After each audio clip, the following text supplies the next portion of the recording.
Welcome to The Debate.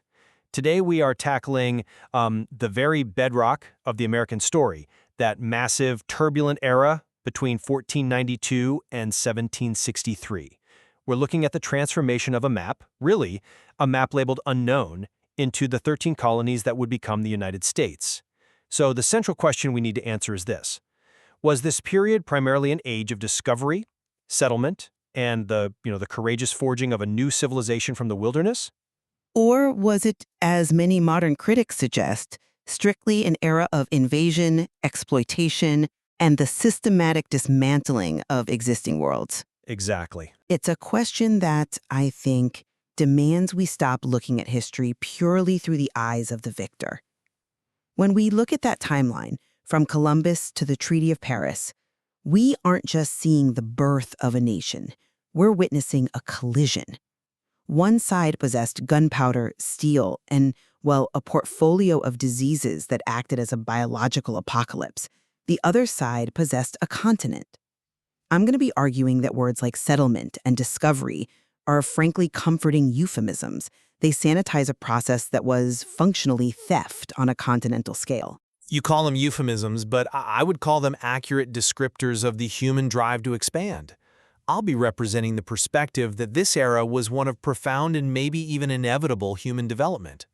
We are talking about the sheer audacity required to cross an ocean in a wooden ship, the establishment of the rule of law where there was arguably none, and the economic integration of the Americas into a global sphere. It was violent, yes, I won't deny that, but it was also the crucible that forged the modern world. You see a crime scene, I see the heavy, costly work of laying a foundation. But a foundation built on top of a graveyard isn't a civilization, it's a tomb. You're talking about audacity, but you're ignoring the cost. But you can't have one without the other in this era. That is the hard truth we have to face. Look, when we look at 1492, we aren't just looking at invasion. We are witnessing the inevitable expansion of human horizons. You just can't put the genie of technology back in the bottle. The Portuguese caravel, the astrolabe, the magnetic compass, these weren't tools of malice. They were the spaceships of their day. They allowed humanity to bridge the Atlantic Rift. And what did those spaceships bring? I mean, they didn't bring diplomats. They brought conquistadors and later settlers who viewed the inhabitants as little more than obstacles to be removed. They brought people fleeing stagnation, religious persecution, and starvation.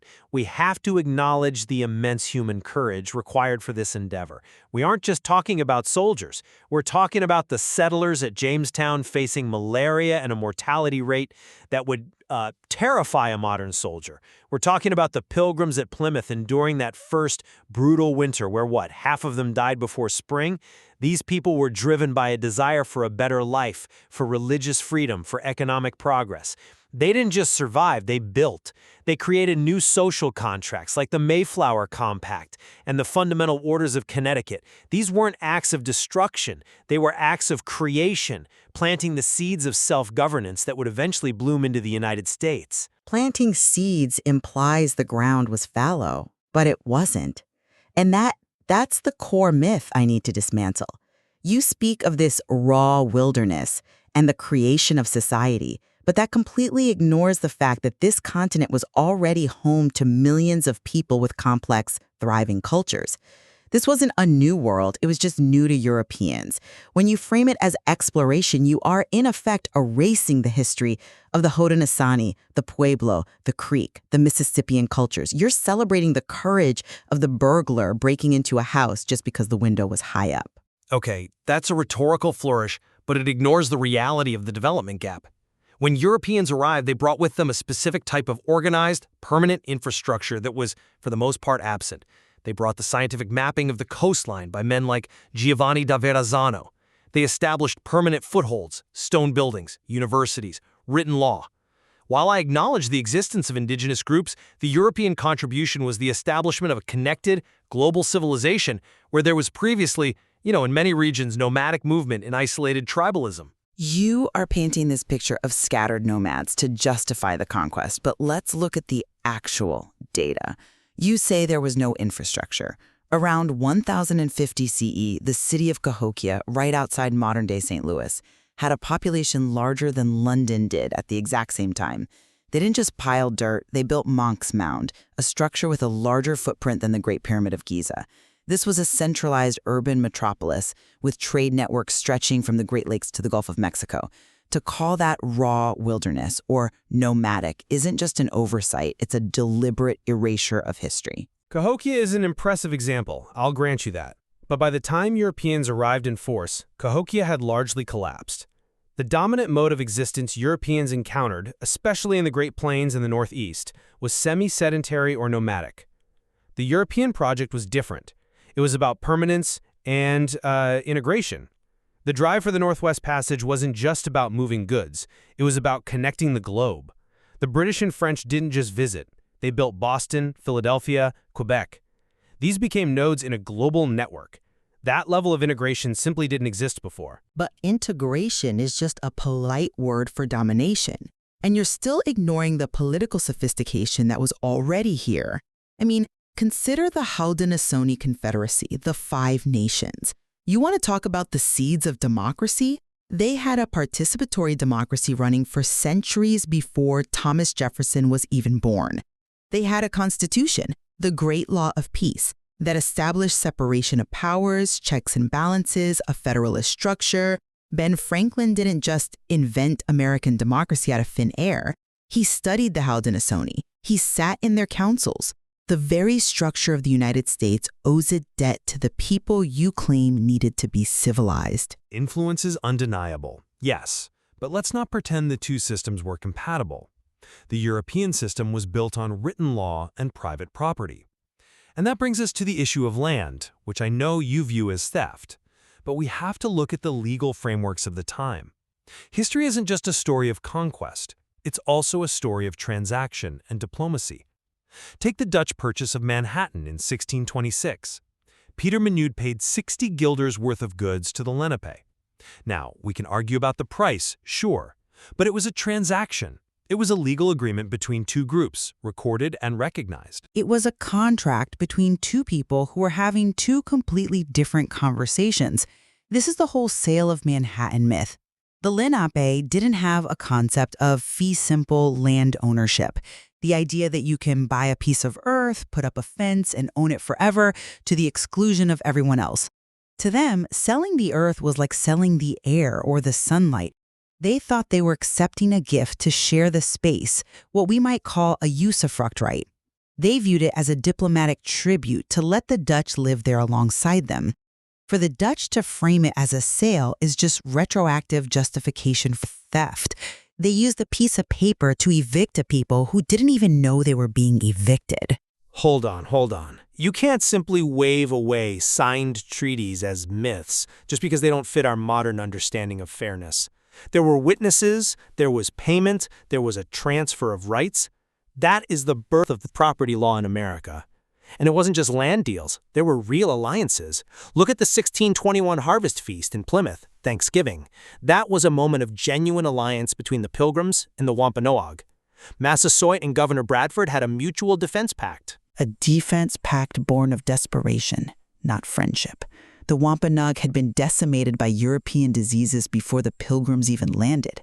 Massasoit needed allies against his rivals, the Narragansett. And look how that alliance ended.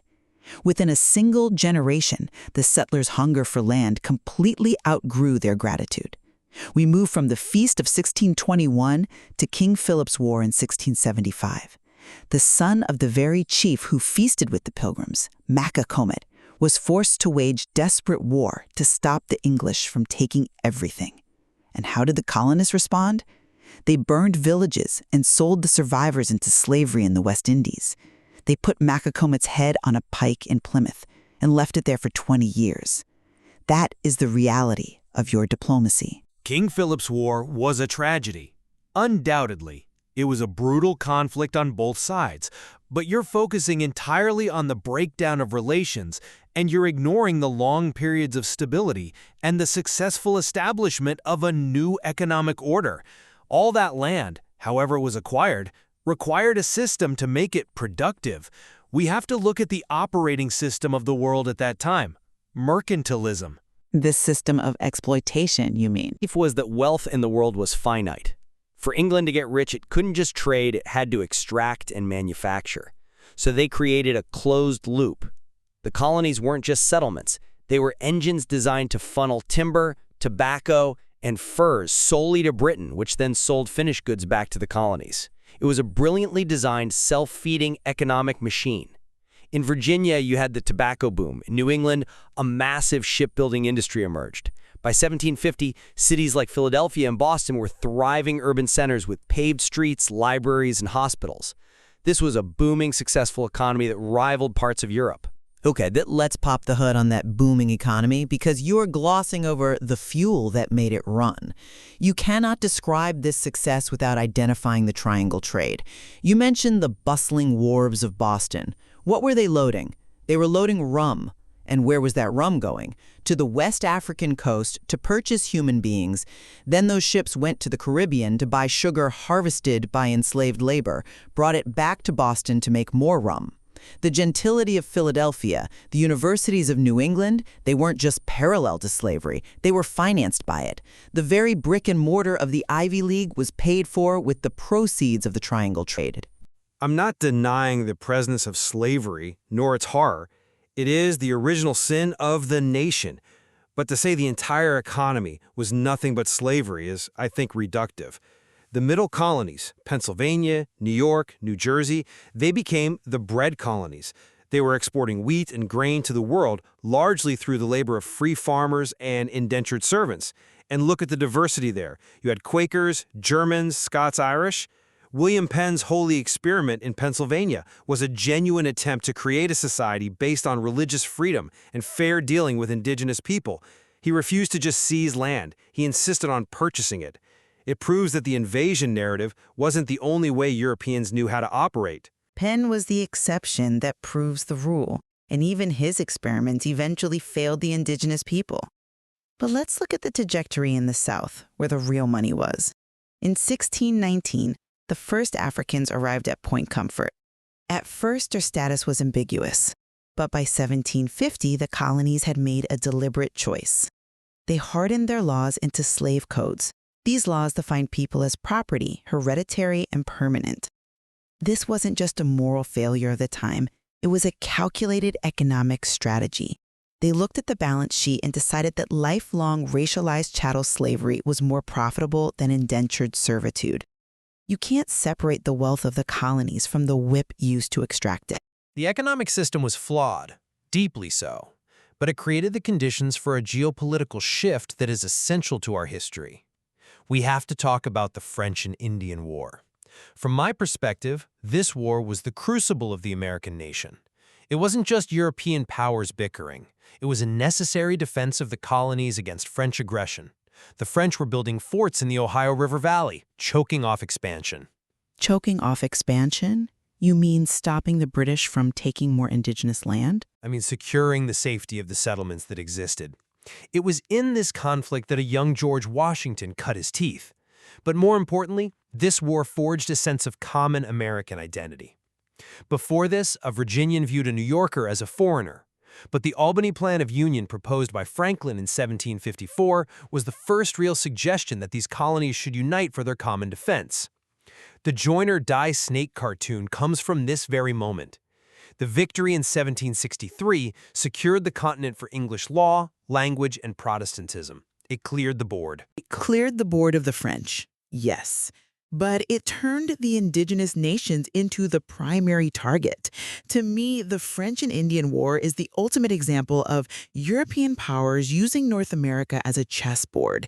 Indigenous nations were caught in the crossfire. The Haudenosaunee, the Algonquin, they had to pick sides just to survive. And what was the result of this great British victory in 1763? It led immediately to Pontiac's rebellion. Chief Pontiac saw the writing on the wall. Without the French to balance the British, the land theft would accelerate. He united the tribes to seize British forts, and the British response was, extermination. But notice the chain reaction that leads us directly to the United States. To pay for that war and that protection, Britain imposed taxes, the Stamp Act, the Sugar Act. They ended the period of salutary neglect. This is what sparked the cry for liberty. The road to rebellion begins right here. The very act of securing the colonies created the conditions for them to demand their own freedom. The British victory in 1763 made the American Revolution almost inevitable. That is the ultimate irony, isn't it? You have colonists crying tyranny because they have to pay a tax on tea or paper, all while they are enforcing absolute tyranny over enslaved people and seizing indigenous land. They wanted the freedom to be the colonizers without the oversight of the king.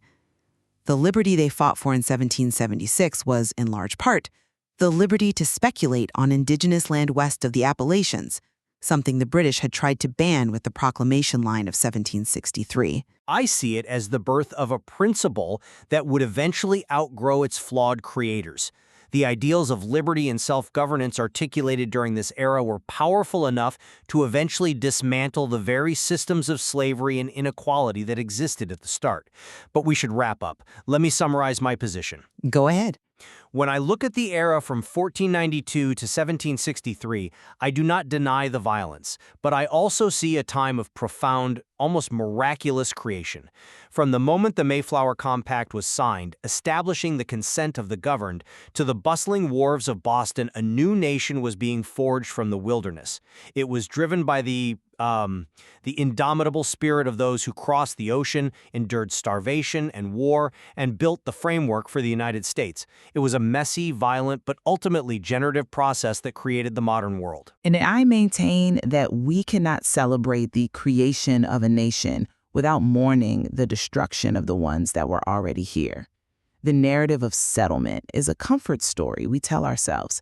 It requires us to overlook the Middle Passage, the slave codes, and the eraser of cultures like the Tlingit, the Creek, and the Lenape. This wasn't a discovery, it was a replacement. The new world was built on the ashes of the old, and until we acknowledge that cost, we aren't telling the true history of America. So it seems we are left with a history that is simultaneously a story of triumph and a tragedy. Perhaps understanding American history really requires holding both of those truths at the same time. The sheer audacity of the European project and the catastrophic costs paid by indigenous and African peoples. Indeed. There is always more to explore in the material, and we hope this debate has illuminated the complexity of our origins. Thank you for joining the debate. Thank you for listening.